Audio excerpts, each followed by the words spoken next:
Au Sénégal, l'obtention de certains documents de voyage par la communauté guinéenne est impossible sur place. Avec la fermeture des frontières terrestres, l'affaire devient encore plus dure pour ces Guinéens qui sont obligés parfois de retourner au pays pour obtenir ou renouveler leur passeport et leur carte d'identité nationale. À suivre le reportage dans cette édition. Et puis, enfin, la France vit depuis ce dimanche sous couvre-feu qui est rentré en vigueur depuis 18 h. Déjà, des patrouilles de police contrôlent et délivrent les premières contraventions. C'est tout pour le sommaire. Bonsoir et bienvenue dans cette édition de 20 h sur TV. Nous ouvrons ce journal avec cette brève. Plusieurs personnes arrêtées dans le cadre de la commission rogatoire émise par le parquet de Dixine et de l'incendie du train à Somphonia sont attendues ce lundi 18 janvier 2021 devant le pool des juges d'instruction. Cette première comparution concerne une quinzaine de personnes dont Cellou Baldé, l'un des 4 responsables de l'UFDG arrêtés.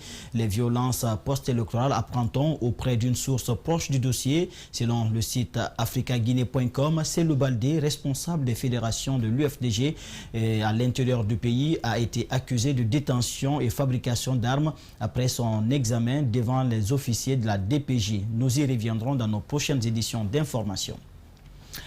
Et puis, vous le savez, c'est sans surprise qu'Ibrahima Kassori Fofana a été reconduit au poste de Premier ministre, chef de gouvernement par le président Alpha Condé. Cette reconduction intervient vendredi dernier après la démission de l'équipe gouvernementale le même jour. Les réactions n'ont pas tardé après la confirmation de Ibrahima Kassori Fofana à la primature. Certains acteurs politiques ne croient plus au slogan « Gouverner autrement » du chef de l'État.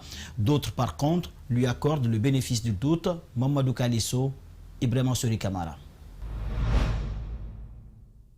Les cartes guinéennes, je pense qu'après 10 ans, il connaît maintenant les cartes guinéennes. S'il a choisi Kassori, pour moi, il estime que c'est lui qui peut faire son affaire. Nommé en mai 2018, Kassori Fofana s'était attaqué à la lutte contre la corruption. Quelques actions ont été menées, mais cette initiative a été rapidement classée sans suite dans les tiroirs du régime. Depuis, les scandales financiers, à l'image de Nabaya Gate, s'enchaînent. Mais au-delà de la corruption, moi je vais plus loin. C'est la kleptocratie. Aujourd'hui, détourner est devenu une maladie de chez nous. Le leader de la GESI invite les citoyens, notamment la jeunesse, à s'impliquer davantage dans la gestion du pays et à s'affranchir des dictats imposés par les vieux politiques. Aujourd'hui, je crois que chaque citoyen doit se dire qu'il est une solution du problème. Et donc c'est pourquoi l'implication citoyenne, politique, de participation active devient nécessaire pour tous les Guinéens. Selon le décret qui a reconduit le patron du palais de la Colombe, Ibrahima Kassori Fofana devra dans les jours à venir former son gouvernement. Autre réaction suite à la nomination de Kassori Fofana à la primature, c'est celle de la PENAPIC, une plateforme de la société civile qui espère que les défis du moment seront relevés. Certains citoyens aussi interrogés affirment que cette confirmation du Dr Ibrahima Kassori Fofana rime avec le slogan « Gouverner autrement ». Ali Badra Kamara et Lamine Silla pour le compte-rendu. Après une longue période d'attente, les citoyens guinéens connaissent enfin le nom du premier chef du gouvernement de la 4e République. Le président de la République renouvelle sa confiance à Kassori Fofana. Pour certains, son bilan expliquerait cette nomination. Pour d'autres, c'est une stratégie de conservation du pouvoir. Je veux dire, changer autrement, Kassori s'y prête mieux. Pourquoi? Quand vous regardez un peu la primature. 2 autres primatures avant Kassori. Vous allez comprendre que la primature de Dr Kassori est bourrée de projets. Quand vous regardez l'Agnès, c'est un projet qui a été développé par Dr Ibrahima Kassori. Cet activiste de la société civile se rappelle de leurs revendications relatives à la baisse du carburant en 2018 auprès du Premier ministre chef du gouvernement. Une revendication qui a été foulée au sol par le gouvernement de Kassori Fofana. Toutefois, la PENAPIC croit à une franche collaboration entre le Premier ministre et les acteurs sociaux. La société civile, face à lui, ce n'est pas dans une violence ou dans l'invective, mais ça se fera autrement et de façon plus rigoureuse, plus stratégique, plus technique, comme le relève de notre domaine de compétences. Cet enseignant rencontré pense que ce décret vaut son présent d'or pour le président de la République. Laissez-moi vous dire que le pouvoir a 4 phases. Le pouvoir a une phase de conquête, une phase d'obtention, une phase de gestion et une phase de conservation. Et le point le plus important maintenant pour le pouvoir en place, c'est cette dernière phase, qui est la phase de conservation. Poursuivant, il estime que le slogan « Gouverner autrement » n'est qu'une répétition du discours de changement longtemps promis par Alpha Condé. Comme annoncé dans le sommaire, direction le Sénégal où l'obtention de certains documents de voyage est impossible sur place. Avec la fermeture des frontières terrestres, l'affaire devient encore plus dure pour les Guinéens vivant au Sénégal qui sont parfois obligés, tenez-vous bien, de retourner au pays pour obtenir ou renouveler leur passeport et leur carte d'identité nationale. Notre reporter Algassimou Yaliba est allé à la rencontre du président d'une coordination de Guinéens résidant au Sénégal pour en savoir plus. Suivez son reportage.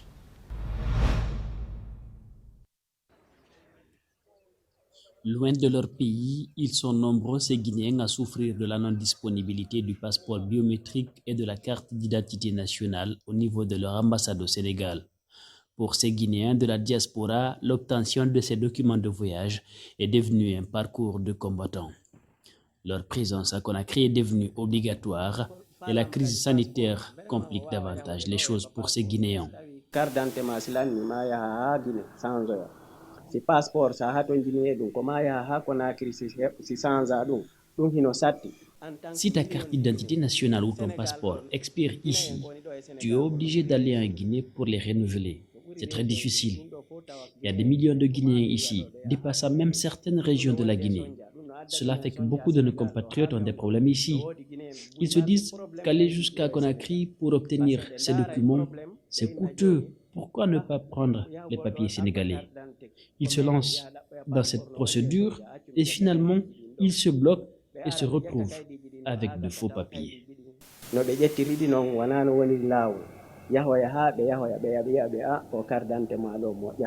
Souleymane Bari, qui est à la tête de la coordination de la Moyenne Guinée au Sénégal depuis 2 ans, évoque plusieurs autres problèmes dont souffrent ses compatriotes.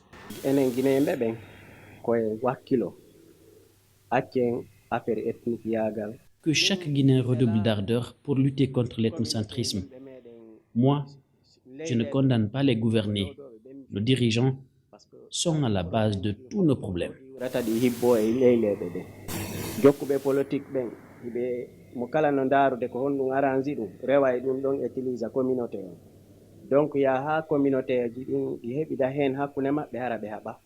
Commissaire et son équipe comptent saisir la représentation diplomatique de la Guinée au Sénégal pour tenter de trouver une solution à tous ces problèmes liés à l'obtention de documents administratifs.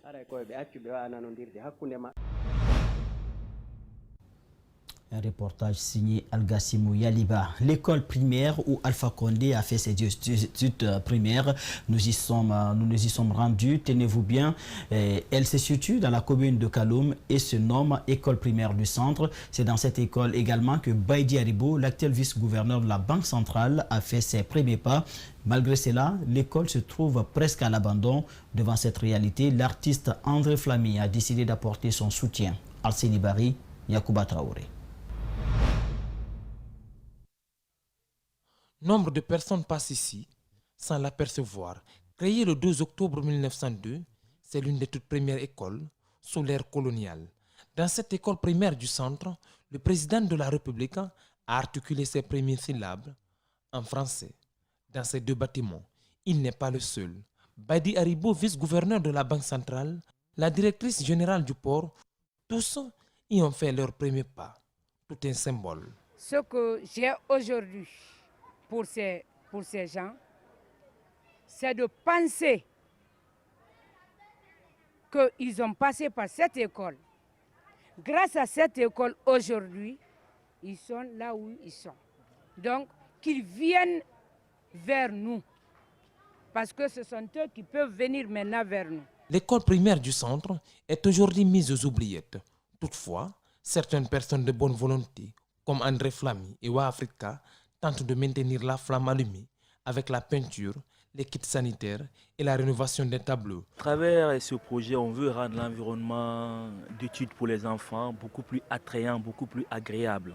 Alors c'est un projet sur lequel on travaille depuis des années. Cette année, on a commencé avec les fonds propres.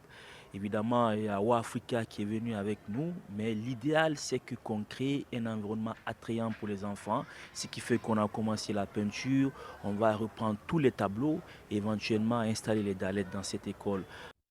Lors du précédent mandat du président de la République, il avait effectué une visite sur les lieux et promis d'apporter son soutien. Hélas, ce soutien tarde à venir. La directrice du port, quant à elle, a rénové les toilettes. Les autres artistes doivent emboîter le pas. Parce que la réussite passe par l'école. Tout ce que nous faisons aujourd'hui, on ne peut aller vers l'émergence. C'est quand on accorde de l'importance à l'école. L'école primaire du centre compte 20 classes pour 28 groupes pédagogiques et accueille 1555 élèves. La présentation du projet d'immatriculation des engins roulants en République de Guinée vient de prendre fin. C'est une démarche qui vise à moderniser et sécuriser le système de délivrance et de gestion des titres de transport en Guinée. Il est exécuté par l'entreprise DSD. Compte rendu, Djena Bangoura, Ibrahima Kamara. C'est une rencontre qui a duré 3 jours. Elle a regroupé les syndicats des transporteurs, la gendarmerie routière et la police routière au siège de la société de gestion du projet DSD Guinée. L'objectif est de leur expliquer le contenu du projet d'immatriculation et réimmatriculation des engins roulants en République de Guinée. Ça nous a permis de faire beaucoup d'échanges. On les a présenté le projet, on les a présenté la nouvelle réglementation, le décret, l'arrêté d'application et la procédure de réimmatriculation et d'immatriculation. Un projet ambitieux qui va apporter de nombreux avantages dans la sécurisation des documents.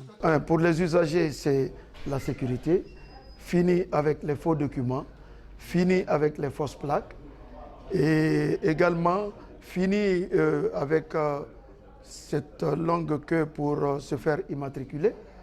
Cette pièce maîtresse d'engin roulant qu'est la catégorise portera une seule signature à l'échelle nationale faite par le ministre d'État chargé des Transports selon Radia Fatoumata. Tous les commissaires spéciaux ici présents, la direction représentée par ma personne, vraiment c'est un projet qui nous intéresse à plus d'un titre. Parce que ça va nous aider à bien sécuriser nos documents de transport. Au terme de cette rencontre, le ministère des Transports et la société DSD Guinée entendent mener des sensibilisations dans tout le pays pour une durée de 3 semaines avant le démarrage du projet prévu dans quelques semaines. Les jeunes de Koloma, précisément à Nasrallah, prônent la paix. Ce dimanche, ils ont couronné leur initiative en organisant un marche de gala, ce qui n'a pas laissé indifférent des convives, notamment Moussa Moïsila. Le directeur général d'Espace TV a décidé donc de les accompagner. Le film de cette cérémonie, c'est avec Aminata Kamara, Abdoulaye Kamara. Le football est devenu un vecteur d'union et d'acceptation. Les jeunes de Nasrallah l'ont compris. Alors, ils ont décidé d'organiser une compétition qui réunit toutes les formations sportives de la localité. La Guinée est notre communauté de destin que nous devons aimer, défendre et pour laquelle nous devons nous sacrifier. Soyons, frères et sœurs guinéens, qu'une démocratie peut tourner en dictature et la dictature peut être transformée en démocratie. Le développement n'a ni militant ni parti politique. Donc, pour cela, il faut une unité d'action de tous les fils et filles du pays. 2 formations pour un seul trophée à l'ultime étape, la finale. Après quelques heures, le duel entre l'Espoir Wembley et Nasrallah, la dernière équipe sort victorieuse. C'est une grande fierté, nous sommes fiers, vraiment nous sommes fiers de nous. Ouais. Je suis fier de moi en tant que coach et je suis fier de mes joueurs. Le parrain de l'événement est gratifié. Il souhaite que de telles actions soient pérennes. Nous comprenons que la jeunesse sait le travail que nous menons, le combat démocratique que nous menons depuis plus de 10 ans. Et cela prouve que nous devons redoubler d'efforts, nous devons avoir à l'esprit que nous sommes suivis, nous sommes écoutés et que nous ne devons pas du tout oublier que beaucoup de personnes comptent sur nous. Les violences enregistrées ces derniers mois dans la capitale sont un mauvais souvenir pour ces jeunes. Ils regrettent d'avoir participé dans des manifestations.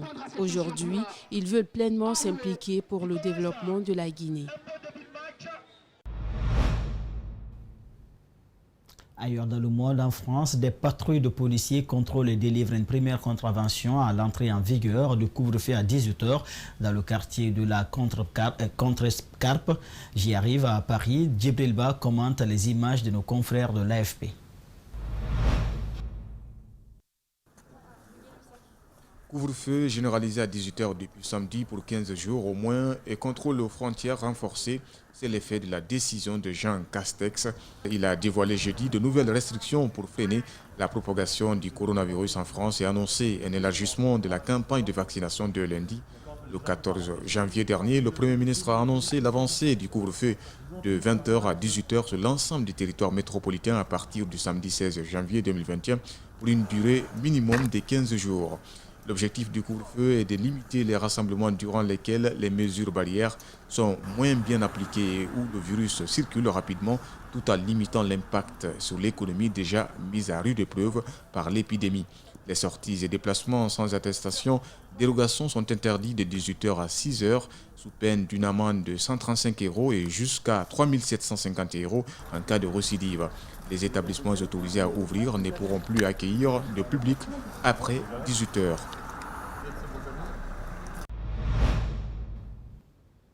Vous êtes des millions à nous suivre partout dans le monde, notamment à Madina Taïbata, un district de Tarambali, c'est à l'Abbé.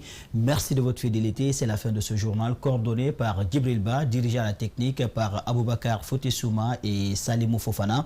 Les programmes continuent sur Espace TV. Regardons mieux.